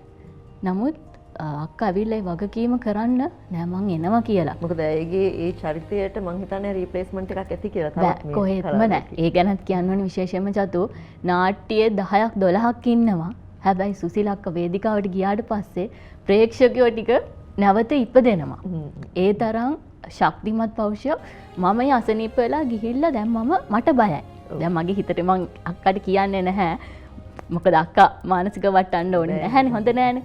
හැබැයි දැන් අක්කා යනවා නැකිලා. දැන් ඇලවෙලා වගේ හිටියා. එයාගේ කොටස එනකම්ම එයා ඇලවෙලා හිටියා. ප්‍රෙස්ට් එකේ හිටියා. දැන් ඒ කොටස එනකොට මට බයයි හිතට. මම වේදිකාව ළඟට මගේ කොටස් එවලේ නැහැ අක්කයි කොටස් තියෙනකොට මගේ කොටස් නෑ. මං ජාල දෙක අයිනට ගිහිල්ලා මම බලාගෙන ඉන්නවා. දැන් මම දෙවියන්ට කියනවා අනේ දෙවියනේ මේක එයාට කරගන්න පුළුවන් වෙන්න කියලා මං හදවතින් ප්‍රාර්ථනා කරනවා. ඒ ශක්තිය වෙනදා වගේම කොච්චර අසනීප වුණත් කියන්න ඕනේ අක්කගේ තියෙන වගකීම නම් කියලා වැඩක් නෑ චතු. ඒක මං කියන්නේ මේ වගේ ප්‍රවීණ ආටිස්ට්ලාගේ මේ කලාකාරිනියන්ගේ ඉගෙන ගත යුතු දේ ප්‍රධානම දේ ඒක. මොකද ඒක අද කාලේ සමහරක් අයට මේකේ වටිනාකම තේරෙන්නේ නැහැ. මම දන්නේ නැහැ ඇයි මේ තරම් වටින වෘත්තියක් මේ ශාස්ත්‍රයට එන්න කොයිතරම් පිරිසක් බලාගෙන ඉන්නවද? මේ ශාස්ත්‍රයට එන්න දුක් විඳපු අපි වගේ පිරිසක් පිටිපස්සෙන් කොච්චර ඉන්නවද? ඇයි මේකට ආවට පස්සේ වටිනාකම නැති කියලා මට හිතා ගන්න බෑ. ඉතින් ඒ වගකීම් බොහොම ආදරෙන් හොඳින් තේරුම් ගත්ත කෙනෙක් තමයි මම. ඒවත් අගය කරන්න ඕන මේ වෙලාවට. මේ දරුවගේ දේට එකඟ වෙනවා. මට මෙහෙම දෙයක් හිතෙනවා. මං ඉතින් කියන්න තියෙන දේ කිව්වට කමක් නෑ නේද? මට හිතෙනවා දරුවා ලස්සනයි. හරි හැඩයි. හරි ෂෝක්. ඉගෙන ගන්නත් හොරයි වගේ. දැම්මනම් හරි ස්ටාර් කෙනෙකුට. නේද? පොලිමේ අරන් යනවා. කවුද අරන් යන්නේ? අම්මා. අපි අම්මා කියලා කියනවා. මම මේක දැන් මගේ ආදරණියන් හිතනවා ඇති ලොකුවට කතා කරනවා අම්මා කියලා. දැන් මෙයාට අම්මා කෙනෙක් ඉන්නවද කියලා? නෑ මට අම්මා කෙනෙක් නෑ. මං ඇස් දෙකටවත් දැකලා නෑ. හැබැයි මම අම්මා කියන වචනෙට මාර විදියට ආදරේ. පුදුම ආදරයක් තියෙනවා. ඒක මගේ ස්වාමියාගේ අම්මට මං කළා. කරලා තමයි මං ඇයව මෙල්ල කරගත්තේ. තේරුණාද මං කියන එක? තේරෙන්නේ නෑනේ. ඔව් තේරෙන්නේ නෑ ටිකක්. මොකද හරීම මං හිතන්නේ ඕගොල්ලෝ මගේ සැමියාත් එක්ක කතා කරොත් කියයි මේ ලෝකේ ඉන්න සැරම අම්මා කියලා. ඔව් කියනවා. කටපුරා කියනවා. ඒ විදියටම සැරයි. බොහොම දරුණුයි. හැබැයි ඉතින් මම උදුරගත්තේ යාගේ ලොකුම පුතා. නේ? යාගේ ලොකුම පුතා ගත්තම අම්මා කෙනෙකුට මොන තරම් හිතට වේදනාවද කියන්නකෝ. ඒගොල්ලෝ බලාපොරොත්තු ගොඩාක් තියාගෙන නෙමෙයි ලොකු පුතා ගැන ඉන්නේ. දැන් මේ කාත් කවුරුත් නැති මේ තනිවිච්ච ගැහණියෙකුට එකතු වෙනවට කැමති වෙනවද අම්මා කෙනෙක්? අපි එතන ඉන්න ඕනේ. ඉතින් මං ඒක හිතා ඇයට මං ආදරේ කරා. හැබැයි අවසාන මොහොතේදී ඇය අවසන් හුසුමේලුවේ මගේ පපුවට හේතු වෙලා මගේ සුර කුමාරිය කියලා තමයි. මං හිතන්නේ මට මේ ආත්මය ආපහු දුන්නේ ඇය. ඉතින් මම මේ කියන්නේ මේ දරුවන්ගේ අම්මලා. මං කෙලින්ම කතා කරනවා. අම්මලා ඔක්කොම ඇයි මේ දරුවෝ නිලියෝ නළුවෝ කරන්න ලෑස්ති වෙන්නේ? මොකද්ද දීලා එන පාඩම? නේද? ඊට පස්සේ දරුවන්ට උගන්වනවද තමන්ගේ බඩමුට්ටු ටික රූපගත කිරීමේ වුණාට පස්සේ අම්මා එකතු කරන්නේ. අම්මා බෑග් එකට දාන්නේ. ඔක්කොම අම්මා. එතකොට අම්මා සේවිකාවක්ද? මං අහනවා මගේ ආදරණියන්ගෙන්. මම S2 දැකලා තියෙන දේවල්. මේවා නොදකීවා කියලා තමයි මම ප්‍රාර්ථනා කරන්නේ. මෙහෙම විය යුතු නෑ. මේක මට අම්මා කෙනෙක් නැති හින්දා මං කරා මට අම්මා හිටියනම් කරයි කියලා නෑ. කවදාවත් වෙන්නේ නෑ. කවදාකවත් මගේ දරුවෝ මේ ශේෂ්ත්‍රයේ දේවල් වලට ආපුවාම තමන්ගේ දේ තමන්ගේ ටික කරගන්න බලනවා මිසක් අම්මලා මොකද කරන්නේ? අර බර ඔක්කොම කරා අර උදේට පොත් බෑග් එක අරගෙන අම්මා යන්නේ. ළමයා වීසි කර යනවත් දෙක. අර බර දෙන්නේ නෑ. ඒ වගේ මේකත් එහෙමයි. ළමයා රංගපානවා අම්මා ඔක්කොම එකතු කරගන්න උසුන් බුන් ටික මේ ළමයා යනවා. අන්න එහෙම තත්ත්වයක්. ඉතින් ඕවයින් තමයි මේ කලාව අගාධයට යන්න හදන්නේ.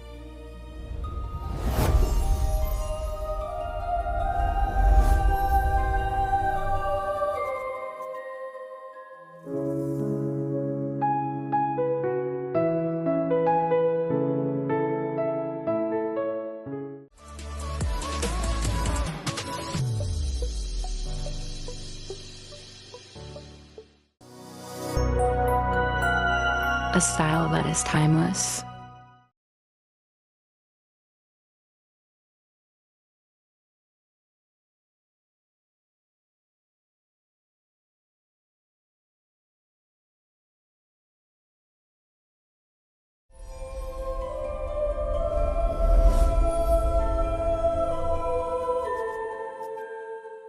සුසිලාක අපි මෙච්චර වෙලා කතා කරපු කාරණාත් එක මට මෙහෙම දෙයක් අහන්න හිතුණා. අපි හැමෝගම ජීවිතේට අභියෝග එනවනේ. නමුත් නිලියක් විශේෂයෙන්ම කලාකාරයන්ට අපි නිලියක් කියලා කිව්වම නිලියක් දිහා මිනිස්සු බලන හැටි සහ කතා කරන විදිහ වෙනස්. ඒතකොට නිලියක් විදිහට ඔබතුමියට ආව අභියෝග. එතකොට මේ නිලියක් වෙන්න කැප කරන්න තමන්ගේ ජීවිතේ මට මෙන්න මේ දේ කැප කරන්න සිද්ධ වුණා මට අද මේ ඉන්න තැනට එන්න. ඒ වගේම තමයි මට මේ වගේ විවේචන මේ වගේ නිന്ദා අපහාස විඳින්න සිද්ධ වුණා. ඒ දේවල් දරා ගන්න සිද්ධ වුණා මට මේ තැනට එන්න. අපි ඒ දේවල් ගැන චුට්ටක් මතක් කරමු. පුතේ මෙහෙමයි. දැන් විශේෂයෙන්ම කෝ ඔබතුමිය මම තනි වුණ කෙනෙක්. මම තනියෙන් මේ ජීවිතේ මට කවමදාකත් අල් පෙනෙති තුඩකින්වත් මට අපහාසයක් උපහාසයක් කරලා නැහැ මගේ කලා ශාස්ත්‍රයේ කිසිම කෙනෙක්. නෑ එතනින් එහාට ගත්තොත් දැන් ප්‍රේක්ෂකයෝ ඉන්න මම කියන්නේ ඒකයි කිසිම කෙනෙක් මම ඒක බය නැතුව කියනවා. නොහිටින නොපෙනෙන තැන්වල කියනවද මම දන්නේ නැහැ. නමුත් මේ වෙන තාක්කල් මට එහෙම දේවල් ඇවිල්ලා නැහැ. හැබැයි ආපු තරමක් ආවේ පුංචි කාලේ මට තේරෙන බහ මං නැකිටගෙන මගේ නැකිටිනවා කියලා මගේ තාත්තා මට බොහොම ආදරේ. මගේ අත උඩ තමයි තාත්තා මිය ඇදුනේ. මං ඒයින් පස්සේ ඉඳලා මට ගහපු අය ඔක්කොම සේසේ නැතුවා නෙමෙයි. මගේම දශකයේ ඉන්න ප්‍රවීණයන් මට ගැහුවේ නැත්තේ නෑ. පන්නර වුණා. මේකයි පුතේ අපිට නෙමෙයි සාමාන්‍ය අපේ ආදරණීයන්ගේ පවුල් ගත්තොත් ආදරණීයෝ ගත්තොත් ඒ අයගේ පවුල් වල මේ ප්‍රශ්න මේවා මේක තමයි ජීවිතය කියන්නේ. මේකට තමයි ජීවිතය කියන්නේ. හැබැයි හොඳට මතක තියාගන්න ඕනේ මේ හැම දෙයකටම අපි ඍජුව මූණ දෙන්න ඕනේ. කෙලින් මූණ දෙන්න ඕනේ. අපිට නිවැරදිවම ජීවත් වෙන්න බෑ මේ නූලට රිටට ඉන්න බෑ. අපි වැටෙනවා නැකිටිනවා ආයි පෑගෙනවා ඒව තියෙනවා. නමුත් අපිට ගහන තරමක් ගැහුවා වටේ පුංචි කාලේ ඉඳලා මම නෑදෑයන්ගෙන් කෑව පරිප්පුව. රංගන ශිල්පියෙක් වෙන්න කලින් මට නෑදෑයෝ එපා. ඕනෙම නෑ. නෑකමක් කියාගෙන ආපු ගමන් මම රිජෙක්ට් කරනවා. ඇත්තද මන් දන්නේ නෑ. මට චුට්ට මතක නෑ ඒවා. මං පරණ දේවල් ඔක්කොම වල දාලා තියෙන්නේ කියලා. මං ඉතින් අයින් වෙනවා දරුවෝ. ඕනේ නෑ. මගේ නෑදෑයෝ තමයි මේ කලාව. මගේ දරුවෝ තමයි මේ වටේ ඉන්නේ. මාව ලස්සන කරන, අපිව හැඩ කරන, අපිව මේ තැන්වලට ගෙනලා වාඩි කරලා කතා කරන, අපිව වැඩකට ගන්න. ඒ තමයි අපේ අයනේ. අපිට ආදරේ අපේ පවුල. මාව තව ටික තව පොයවල් 4ක් විතර ජීවත් වෙයි. හැබැයි ඒ 4ට මාව වැඩකට නොගත්තත් මට කමක් නැහැ. මොකද පුළුවන් වෙලාවෙ ගත්තා. මොකට හරි. ගන්නම බැරි වුණා කියලා හිතනකොට මට දුක හිතෙනවා. අනේ යාත් එක්ක වැඩක් කරන්න බැරිම වුණානේ කියලා එහෙම දුක හිතන වෙලාවල් තියෙනවා තනියම හිතට හිතනවා. කායිකත් කියන්නේ නැහැ. කියන්න ඕනෙත් නැහැ. කිව්වා කියලා ලැබෙන්නෙත් නැහැ දරුවෝ. අපි ලැබිච්ච තරමට තමයි අපිට ලැබෙන්නේ. නේද? මේ ඒ හින්දා මං කියනවා මම අභියෝගවලට බොහොම මුහුණ දීපු කෙනෙක්. මම මුලින්ම කිව්වේ මම බඩගිනි හිටපු වාර අනන්තයි. මට දැන් පුතේ දැන් මම මහා ලොකු සල්ලිකාරියෙක් නෙමෙයි. හැබැයි දැන් මගේ ගෙදරට නොකිය 4-5 දිනක් ආවත් මට බත් වේලක් කන්න දෙන්න පුළුවන් හොද්දක් බතක් හදලා මගේ අත් දෙකෙන්ම. ඒකට සාක්ෂි දරයි රුක්ෂානා හැම මේ මගේ අත් දෙකෙන්ම මේ නේද රුක්ෂානා? ඔව් කියවන වෙලාවක මම දන්න එච්චර ඉක්මනට උයන කෙනෙක් මම දැකලා නැහැ. මේ ඉවර වෙලා අපි ඒ කියන්නේ අපි දැන් ගෙදර ඇතුළට ආවට පස්සේ ආනේ පුතේ දරුවෝ කොහොමද වාඩි වෙන්නේ කියලා අනිත් පැත්තට හාල් ටික ලිපේ තියලා මොනවා හරි හොද්දක් කපලා මොනවා හරි ඒ ටික කළා ඉවරයි. ඒ ඩිංගට ඒ කියන්නේ අපි මේ ඉඳගෙන පොඩ්ඩක් චුට්ට වෙලාවට ඒ තරම් හරි කාර්යක්ෂමයි. මම බොහොමත්ම කැමතියි මගේ උන්ට කන්න දෙන්න. මම ඒ උන්ට මොනාරි හදලා ගෙනියන්න. මම අදටත් පුතේ අහලා බලන්න. දැනට මම යන රූගත කිරීම වලට හිටිය ගමන් මගේ කාර්මික ශිල්පීන්ට වෙන කවුරුත් නෙමෙයි. ඒගොල්ලන්ට කන්න නැතුව නෙමෙයි. ඒගොල්ලන්ගේ ප්‍රොඩක්ෂන් එකේ ඒගොල්ලන්ට හොඳට කන්න බොන්න දෙනවා. නමුත් නොලැබෙන දේවලුත් තියෙනවනේ පුතේ. හැමදාම අපේ ජීවිතේ කාකාරයේ හොද්දායි බතයි එළවලුවයි ඔය. මට හිතෙනව නෑ මේ කොල්ලන්ට මෙහෙම ටිකක් හදලා ගෙනියන්න. මං කිරිබතක් හදා ගන්නවා. ලුණු මිරිසක් කොටා ගන්නවා. මං එහෙම පිටින්ම රයිස් කුකර් එක පිටින් ඒ දරුවන්ට දෙනවා. අදටත් හොයලා බලන්න. ඉතින් ඒගොල්ලෝ ඒ කන්න නැතුව නෙමෙයිනේ. ඒගොල්ලෝ චුට්ට කට කෑවත් හරි සතුටක්. ඉතින් එතන ඉඳලා මේගොල්ලෝ ප්‍රබෝධමත් නේ. අනේ මේ ශිල්පීන්නේ අපිට සලකන්නේ කියලා. ඔන්න ඔතන ඉන්න ඕනේ පුතේ. ඔකට මහා ලොකු සල්ලියක් යන්නේ නැහැ. මහා ලොකු වෙහසක් යන්නේත් නැහැ. ඒ බැඳීම් අපි තියාගත්තා නම් සදා කාලික බැඳීම් අතරේ තමයි මේ ගමන යන්නේ පුතේ. මේ ජීවන ගමන යන්නේ මේ බැඳීම් එක්ක. මේ බැඳීම් නැති වුණ තැන ප්‍රශ්න ගොඩයි. ඔව්. රුක්ෂාන ගැන කතා කරොත් එහෙනම් දැන් කොහොමද ජීවිතේට ආව අභියෝග? දැන් ඔබ විශේෂයෙන්ම ඉගෙනීම් කටයුතු වලින් ඉහළටම ගිය කෙනෙක්නේ. එතකොට දැන් අර පවුලෙන් ආව දේවලුත් එක්ක ඔබ රැකියාවක් කරන්න. දැන් මම දන්නවා පෞද්ගලිකව ඔබට ඔබගේ ගෙදර බර කරට අරගෙන ඔබ ඉදිරියට යන කාන්තාවක්. මොන දේ වුණත් දැන් ආච්චි අම්මගේ සිට අම්මා සිට බලාගන්නේ ඔබ. එතකොට ඔබට තියෙනවා මම මේ දේ කළ යුතුයි. මම දැන් රංගන ශිල්පිනියක් විදිහට මම මගේ ආර්ථිකමය පැත්ත මම හොඳට බැලන්ස් කරන්න ඕනේ. ඒතර ඒවත් එක්ක කොහොමද ඒ අභියෝගයට මුහුණ දුන්නේ? මොකද අපි දන්නවා රංගන ශිල්පිනියක් කියන අපිට මහා ලොකු ගාණක් කට්ටිය හිතන විදිහට හම්බ කරන්න බෑ. කවුරු හරි කිව්වොත් එහෙම ආයා නිලියක්නේ කිව්වොත් හිතන්නේ ආයාට හින්නට සල්ලි තියෙනවා. හොඳට සල්ලි තියෙනවා කියලා හිතන්න. නමුත් අපි දන්නවා මෑත කාලේ රංගන ශිල්පිනියක් කියන්නේ එහෙම ලොකුවට සල්ලි හම්බ කරන්න පුළුවන් කෙනෙක් නෙවෙයි. මොකද දවසින් දවස තරු බිහි වෙනවා. දවසින් දවස කෙනාට අවස්ථා හම්බ වෙනවා. ඒක වෙන්න ඕනි. නමුත් අපිට එකතැන ඉන්න බෑ දැන්. ඒකත් එක්ක ඔබට ආව අභියෝග මොනවද රංගන ශාස්ත්‍රයේ එළිය එන්නකොට? මම අවහිර කරනවා ඔයාට. මම මෙහෙම කතා කරනවා. මම දන්න මම එයාගේ ජීවිතය ගැන දන්න කෙනෙක්. ඔව්. ඒ නිසා මං කියනවා රුක්ෂාන මේ තරමින් උසමහත හොඳ ලස්සන හැඩකාර තරුණියක්. හැබැයි මට හිතෙනවා මෙයා තරුණියක් යෞවනියක්. හැබැයි වැඩවලින් බලද්දී මෙයා දරන ධෛර්යය, මෙයා දරන වැඩ කන්දරාව, මෙයාගේ වගකීම් කන්දරාව මං නම් හිතන්නේ මෙලෝ සාමාන්‍ය කෙනෙක්ට කරන්න බෑ. කරයිද කියලා. මගේ ප්‍රේක්ෂකයන්ට මං ආදරෙන් කියනවා මේ චරිතය පුදුමාකාර කැපකිරීම, පුදුමාකාර කෙලෙහි ගුණ සැලකීම්, පුදුමාකාර විදියට වැඩ කරන දරුවෙක්. දෙයියෝම බලා ගන්න ඕනේ මේ වගේ දරුවෝ. අර මම මුලදිත් කිව්වේ දරා ගැනීම අතින් දරා ගැනීමට උපන් හපන් කෙල්ලක් කියලා කියන්න පුළුවන්. මොකද දඟලනවා, කතා කරනවා, නටනවා, අඳිනවා. මාර බැලුවම් පේනවනේ නේද? මේකන් ලක්ෂරියා. හැබැයි හිතේ තද කරගෙන බොහොම අමාරුවෙන් යන ගමනක යනවා. මේ කියන්නේ මේ සත්‍යයතේ නැති කෙනෙක් ගැන නෙමෙයි මම කතා කරන්නේ. නමුත් ප්‍රශ්න බොහොමයක් වට කරගෙන ඒවට එකින් එක දවස ගානේ උත්තර සපයන කෙල්ලක් විදියට තමයි මම රුක්ෂාන ගැන දකින්නේ. ඔව් රුක්ෂාන කොහොමද මේ අභියෝගය ඇත්තටම ජයගත්තේ? ලේසි පහසු කාරණාවක් නෙවෙයි මේ ගැන කතා කරද්දී ආපස්සේ හැරලා බලද්දී ජීවිතේ ගොඩාක් දේවල් වෙලා තියෙනවා. ගොඩාක් දේවල් වලට මුහුණ දෙන්න සිද්ධ වෙලා තියෙනවා. ඒතකොට ඔයාලට අද ඉන්න තැනට එන්න ඔයා කොච්චර මේ අභියෝග වලට කොහොමද මුහුණ දුන්නේ? ඇත්තටම චතු අර අක්කගේ වගේම දෙමාපියන්ගේ පැත්තෙන් කතාවක් මගේ ජීවිතෙත් තියෙනවා. ඉතින් මං හිතන්නේ ඒක තමයි මං හිතන්නේ ලොකුම අභියෝගය පුංචි කාලේ ඉඳන්. ඒතකොට මං අවුරුදු 10ක් ඉන්නේ ඩේකෙයාර් එකක. එතකොට එතන මට අභියෝග ආවා. තනියෙන් ජීවත් වෙන්න ඕනේ, තනියෙන් නැගිටින්න ඕනේ, තනියෙන් තමන්ගේ ජීවිතේ නිර්මාණය කරගන්න ඕනේ. මට පුංචි කාලේ ඉඳන් අවුරුදු 2 ඉඳන් මම අවුරුදු 10ක් විතර ඉන්නේ එතෙන්ට කොටු වෙලා. එතකොට මට යාළුවෝ හිටියේ නැහැ. මට දෙමව්පියන්ගේ ආදරය, එතකොට මගේ පවුලේ අයත් එක්ක ගැටෙන්න ඒකට අවකාශය මට ලැබුණ නැහැ. ඉතින් ඒ වෙලාවේදී මම හිතාගත්තේ පුංචි මනසට මම කොහොම හරි මගේ අනාගතේ මේ වගේ අසුබ විය යුතු නැහැ කියන එක. ඒකට අනාගතේ මම සුබ වෙන විදිහට මම කටයුතු කරන්න ඕනේ. මම හොඳට ඉගෙන ගන්න ඕනේ. එතකොට මම වෘත්තිමය වශයෙන් මම ශක්තිමත් වෙන්න ඕනේ කියලා ටික ටික ලොකු වෙනකොට මම හිතාගත්තා ලොකු අමාරු කාල පසු කරගෙන තියෙනවා මගේ ජීවිතේ. ඇත්තට මට මම A level පන්ති යන්නේ චතු ඒ දවස්වල 500යි ක්ලාස් ෆීස් 500ව 3ක් ඕනේනේ සබ්ජෙක්ට් තුනට. එතකොට 1500ක් හොයාගන්න මම යුනිෆෝම් එක ඇඳගෙනම ආච්චිලාගේ ගෙදර අපේ ආච්චිලාගේ ගෙදර පන්ති කරනවා පොඩි ළමයින්ට 200ක් ගන්නවා ඒකෙන්. එතකොට දවස් 2ක් පන්ති කරනවා. අඟහරුවාදයි බ්‍රහස්පතින්දයි මම පන්ති ළමයින්ට කරනවා. ඒ 200 එකතු කරලා මම 1500ක් හොයාගෙන බස් එකට සීසන් එකට අපි යන්නේ ඉස්සර. ඒකට සීසන් එකට ළඟම බස් රථයක් එනකම් කීහරි වෙනකම් ඉඳලා. සමහරක් වෙලාවට උදේ 7:00ටත් පාරේ ළඟම බස් එක එනකම්. ඒ කියන්නේ ප්‍රයිවට් බස් එකේ යනකොට මුදල් ඕනේනේ. ඉතින්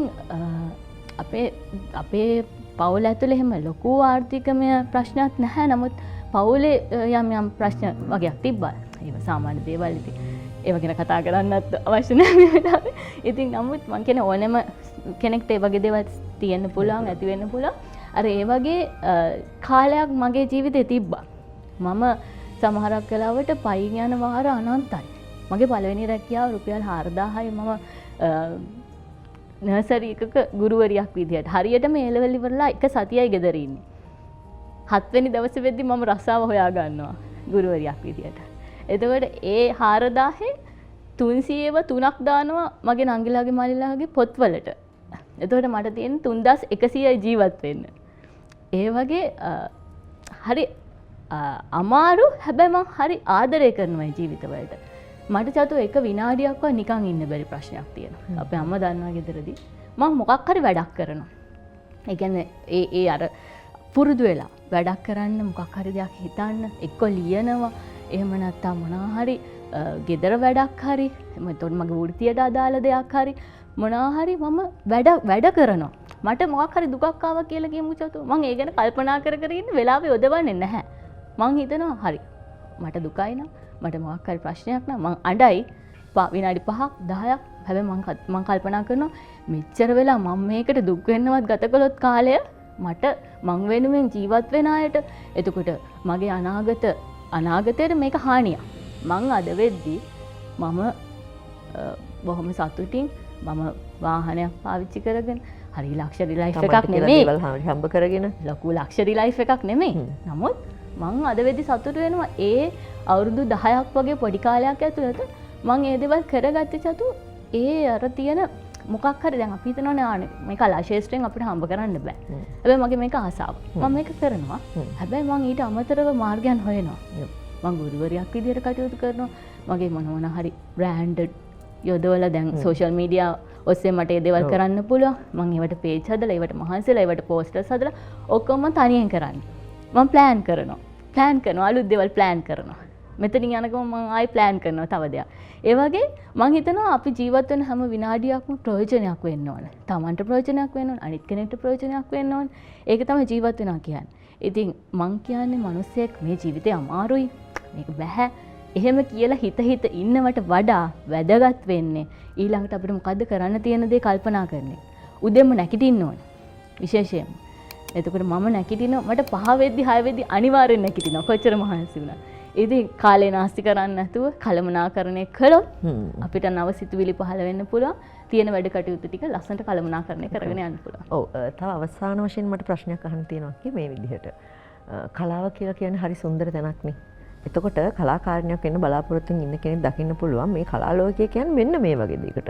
සතුට, සිනාව, කඳුලේ හැමදේම කැටි කරගෙන හරිම ලස්සන ගමනක් යන්න පුළුවන් තැනන්නේ. අපි කලාවට එද්දි අපි දන්නේ කලාව කියන්නේ මෙන්න මේකයි කියලා. අපි ඇවිත් බලන්නම ඕනි මේ කලාවට මොකද්ද කලාව කියලා. එතකොට ඒ කලාවට ආවට පස්සේ අක්කට මේ කලාව තුලින් නොකියා තිබුණ කතාවක් තියෙන්න ඇති. ඒ කියන්නේ මේ කලාව ලෝකෙට ආවට පස්සේ කලාවට අවතීර්ණ වුණාට පස්සේ දැනගත්ත දේවල් කලාව කියන්නේ ඇත්තටම මං හිතාගෙන හිටපු දේ නෙවෙයි මෙන්න මේක කියලා. එහෙම මොකද්ද ඔබතුමිය කලාව විදිහට දැක්කේ? ඉගෙන ගත්තේ කලාවට ආවට පස්සේ. මම තනි වෙච්ච කෙනෙක්නේ. ඔව්. පැත්තෙන්ම මම තනියම එකම දරුවා. තනි වෙච්ච දරුවෙක්. ඒ දරුවා තනියම කුමක් හෝ කාගේ හරි ආධාරකින් යෞවනයට පිවිසුණා. යෞවනයේදීත් බැට කෑවා. හොඳටම බැට කෑවා. ඒ කාලත් ඒත් මේක වටන්න බැරි කඳක්. හරිද? වටන්න බැරි කඳක් ගහක් විදියට මම හැසිරුණා. ඒ නිසා මට ගැහිලි අඩු වුණා. ඇත්තටම කියනවා නම් දරුවෝ කලාව කියන්නේ මහා දැවැන්ත වෘක්ෂයක්. හොඳද? ඒකේ අතු පිළිල වගේත් එනවා. පිළිලක් තියෙනවා අපි අතර නැත්තේම නැහැ. ඒක වෙන්නේ අපේ දරුවෝ හරි ඉක්මනින් ජනප්‍රිය වෙන්න. ඉක්මනින්ම ප්‍රසිද්ධ වෙන්න. ඉක්මනින්ම ශේෂ්ත්‍රයට එන්න. නොයෙක් දේවල් කැප කරනවා. තමගේ ජීවිතේ පවා කැප කරන වෙලාවල් තියෙනවා. ඒක අපිට සුදුසුද නැද්ද, ගැළපෙනවද නැද්ද කියලා අපි සහකාරයෙක් කියමු තෝරගන්නවා. ඉතින් ඒකෙන් කඩා වැටෙනවා. කාලයක් තිස්සේ මේ පවුල ගෙනහිල්ලා ඊට පස්සේ පවුල් කෑම. ඊට පස්සේ පවුල් කෑමට වැටෙන්නේ. හරිද? පවුල් කාලා එකත් අතහරිනවා. ඉතින් ඕක අපේ සාමාන්‍ය ජනතාවගේ අතරත් ඕක වෙනවා. සාමාන්‍ය ඉදිරි සිද්ධ වෙනවා. මේක දැන් කලාව කියලා අපිට ලේබල් එක ගැහුවට මීට වඩා ප්‍රශ්න තියෙනවා සාමාන්‍ය අතර. අපේ ආදරණියන් අතර ඕන තරම් තියෙනවා. දේශපාලඥයෝ ගන්නකො බය වෙන්න ඕනේ නැහැ කතා කරන්න. දේශපාලකයෝ ගත්තත් එහෙමයි. ගන්න සංසාරයක් නැහැ, ගත යුත්තක් නැහැ. අපේ ආදරණියන් අතරේ ප්‍රේක්ෂකයෝ අතරෙත් නොයෙක් ප්‍රශ්න තියාගෙන නොයෙක් දේවල් මේ මට පෞද්ගලිකව කතා කරනවා. අනේ දන්න තැනක් තියනවද? මේ මගේ මෙහෙම ප්‍රශ්නයක් මේක විසඳ ගන්න. දේවාල ඕවත් ඇසෙත් දුවනවා. ඉතින් මේක නෙමේ කතන්තරේ මේ අපි ගෙනාපු දේ තමයි අරන් යන්නේ. ඕක තමයි වටහා ගන්න ඕනේ. අපි ගෙනාපු දේ අපි අරන් යන්න ඕනේ. මම ගෙනාපු දේ මං අරන් ගිහින් ඉවරයි පුතේ. තව බොහොම ස්වල්පයයි තියෙන්නේ. ටික කාලයයි තියෙන්නේ. මං හිතනවා ඒ කාල සීමාවෙදිත් මම ඔය අභියෝග වලට මුහුණ දෙනවා. අදටත් ඕගොල්ලෝ තරුණයි මං වයසයි කියලා නෑ. අපිටත් පොඩි ඇටැක් එනවා. නැත්තේ නෑ. හැබැයි ඒවා මම මේ පින්නි බිඳුවක් තරම්වත් ගණන් ගන්නෑ. ඔය මම රුක්ෂානටත් නිතරම කියන්නේ ගහන ගැහිල්ලේදී හරි ෂෝක් thank you කියලා අතහරින්න ඔළුවට ගන්න එපා. එතකොට තමයි අපි නිදොස් කොට නිදහස් වෙලා ඉන්නේ. නිදොස් කොට නිදහස් වෙච්ච කෙනෙක් වෙන්න නම් අපි කාගේවත් දේවල් බාර ගන්න ඕනේ නෑ දරුවෝ. අපිට අපේ දේවල් හොඳටම ඇති දවස මාසේ අවුරුද්ද ගත කරගන්න. ඔව් ඒතර අපි තව ආත්මයක් හම්බ වෙලා නිකන් කියමු අපි කියන අපිට අපි මේ ආත්මේ අපි සසර ගන්න දෙන ඔක්කොම අත්හැරලා දේවල් ඉවර කරාට පස්සේ අපිට තවත් ආත්මයක් හම්බ වෙනවා. කාන්තා ආත්මයක්ම හම්බ වෙනවා කියලා හිතන්නකෝ.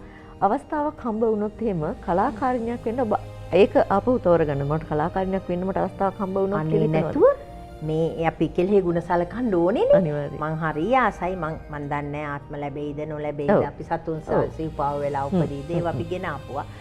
කෙසේ වෙතත් අපි ලබාගත් අපේ මේ ආත්මයට සදාකාලික ණය ගැති සදා කාලේම මං ආදරය කරනවා. මොකද මුළු මහත් ජනතාවක් දකින නොදකින දන්නා අඳුනන නොඅඳුනන සියලු දෙනාමගේම ආදරයක් ලැබපු චරිත තමයි අපි. නේ? එතකොට එහෙම කෙනෙක් ඒක දේශපාලනට සම කරන්න බෑ. ඒක කාටවත් සම කරන්න බැරි රස්සාවක් අපි කරන්නේ. මෙන්න මේකයි තේරුම් ගන්න ඕන අපේ දරුවෝ.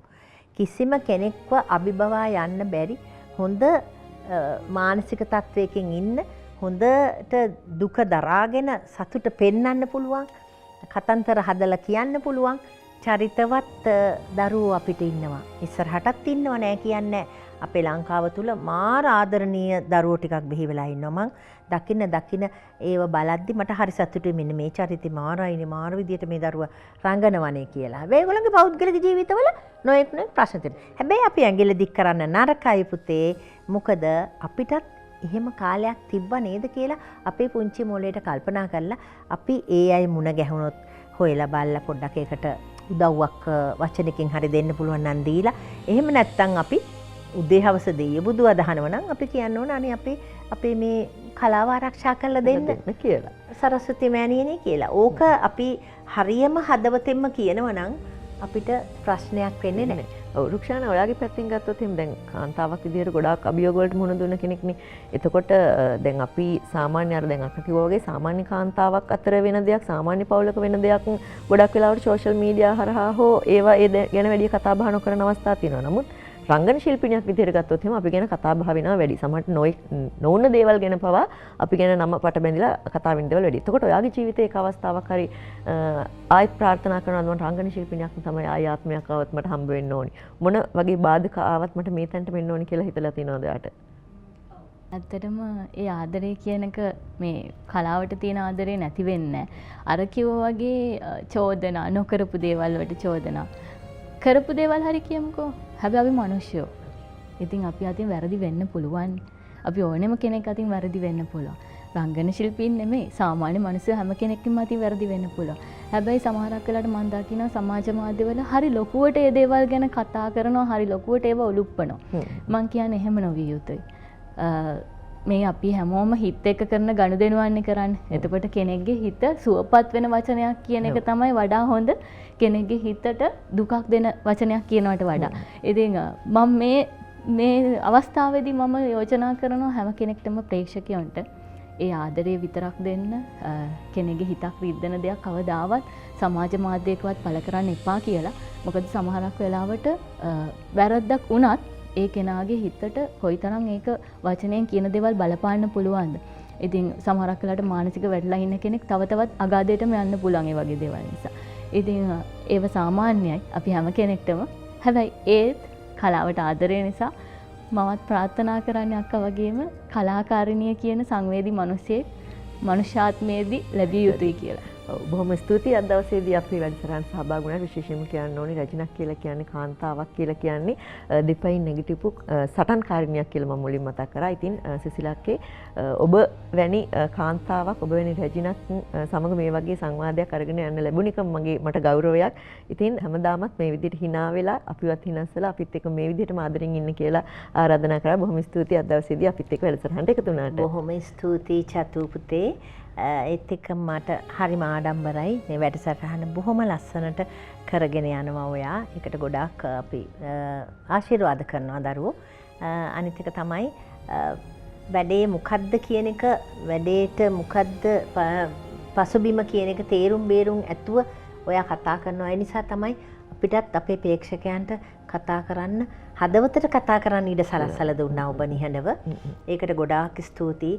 විශේෂයෙන් මගේ වැඩිපුර වැඩ කරලා නැහැ මම සාරංග මහත්මයාත් එක්ක. ඉතින් ඔහු මේ ගත්ත ප්‍රයත්නය බොහොම මේ අද කාලීනව ගත්ත වැඩසටහනක්, හරිම වටින වැඩසටහනක් වුණා. බොරුවට උච්චාරණය කරලා බොරුවට රඟ දක්වලා යන එකක් නෙවෙයි. අපි මේකට කියන්නේ බොක්කෙම කතා කරනවා. සත්‍ය කතා කිරීම. ඔව් ඒක නේ. සත්‍ය කතා කරන වෙලාවකට මාව කැඳෙව්වට බොහොම පිං කියනවා එතුමාට සහ එතුමාගේ කාර්මික අපි හැඩ කරන, අපිට මේ එළිය දෙන, කැමරා කරන සියලු දෙනාටම ශක්තිය, ධෛර්යය, වාසනාව ලැබේවා.